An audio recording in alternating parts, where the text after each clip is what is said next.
Okay, hi, my name's Jean Griffin, and my brother, David Glazensky, was killed by the Southampton Village Police Department on February 4th, 2004, and we still have not received any justice for this incident. I'm going to read you a letter I wrote to the media on the first anniversary of his death, but we'll apply it to now. February 4th will mark 7 years since the death of my brother David Glazensky. He died in the morning on North Main Street in Southampton Village. His death was unnecessary and unjust, and I am compelled to speak out. David was shocked with 50,000 volts of electricity over and over again. He was beaten and pepper sprayed. I would like for people to take a moment and imagine what it is like for a family to lose a loved one to police violence. First, your world is filled with utter confusion as those sworn to protect you destroy your loved one. Then you're made to feel isolated as the police force mobilizes to protect their own at the cost of the truth. And then to diminish their guilt by publicly demonizing the victim. Your natural support system may be unsympathetic when you turn to them for emotional or spiritual solace.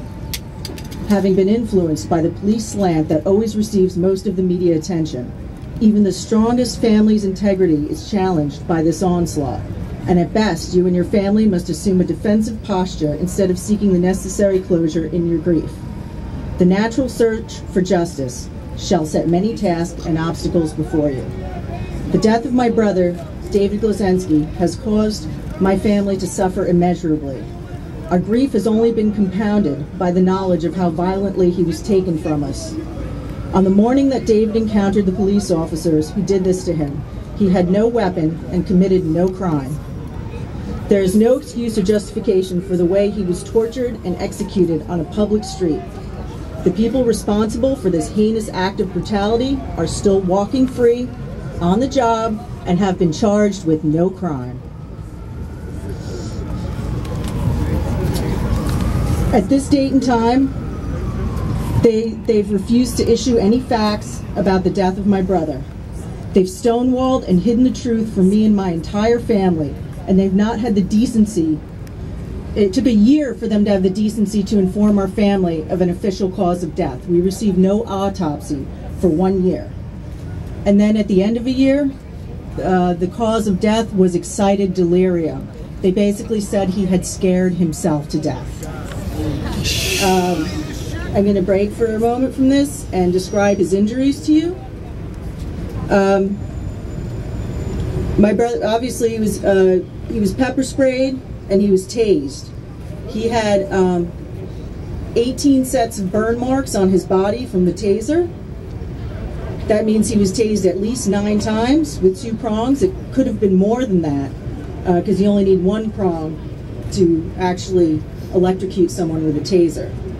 All of the burn marks on his body from this instrument, which is his back, the backs of his thighs, and his buttocks. That is not the posture of someone that's trying to fight. That's someone that's either trying to get away or is down on the ground. He had broken ribs. He had a ruptured testicle. Witnesses saw a police officer standing on top of his body on the ground. He was handcuffed behind his back. He was delivered to the emergency room, handcuffed behind his back. Can anyone describe to me how you apply CPR to someone who was handcuffed behind their back? I don't think it's possible, really.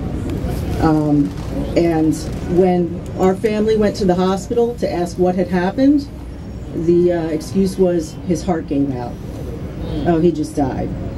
So we decided to pursue litigation to try and find justice for my brother and a cause of death. Many people saw this. This was in the middle of the day. Again, he had committed no crime and he was carrying no weapon. My brother was mentally ill and didn't respond to their commands to get into the car. He was carrying a Bible and going to church. This happened on church property. When we allow things like this to happen, we do such a great disservice in our communities. If you see something, say something. Let's all observe and not allow this to continue in the society that we live in. It's disgusting. Thank you.